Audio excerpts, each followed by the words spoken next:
Hello everyone, রোশনাই ধারাবাহিকের আজকের পর্বে দেখতে পারবেন রোশনাই তার বাবাকে বলে, দরজাটা তুমি খুলো না, আমি ওনার সাথে কোনো কথা বলতে চাই না। কিন্তু তার বাবা বলে, ও তোমাকে অনেক সাহায্য করেছে আগে, তাই তোমাকে ওর কথা শুনতে হবে। কি বলতে চাইছে আগে কথাটা শুনে নাও। তারপর আরণ্যক এসে বলে, রোশনাই তুমি বেঁচে আছো, আমি জানতাম তোমার কিছু হতে পারে না, এই জন্যই তো মন্দিরে তোমার সাথে আমার দেখা হয়েছিল।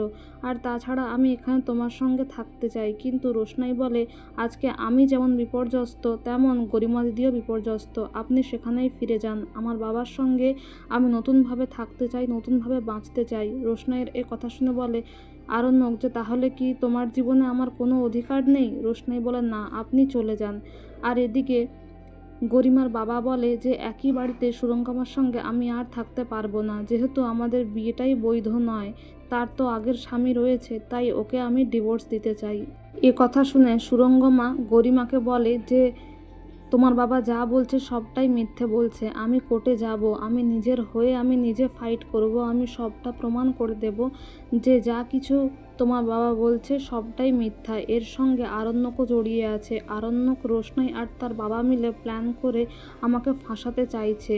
এদিকে নীলাব্জ বলে, যদি আমি মিথ্যে হই তাহলে সকলের কাছে আমি ক্ষমা চাইব, নাকে খত দেব, কিন্তু আমি জানি ওই দিনটা আসবে না, কারণ তুমি মিথ্যে কথা বলছো। এদিকে সুরঙ্গমা বলে, গরিমা, নিজের ঘরটা আগে গিয়ে তুমি বাঁচাও। নীলাব্জ বলে, ঘর বাঁচাতে গেলে দুজনের সহমত প্রয়োজন, একজনের সহমতে কিছু হবে না।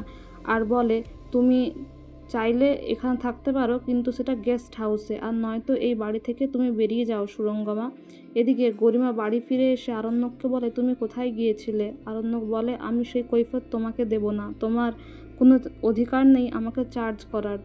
তোমার মা এতদিন সত্যিটাকে আড়াল করে রেখেছিলেন, সবাইকে মিথ্যে কথা বলেছে, বাড়ির সকলকে, তোমাকে, আমাকে, সবাইকে মিথ্যে কথা বলেছেন, রোশনাইয়ের সঙ্গে ইনজাস্টিস করেছেন।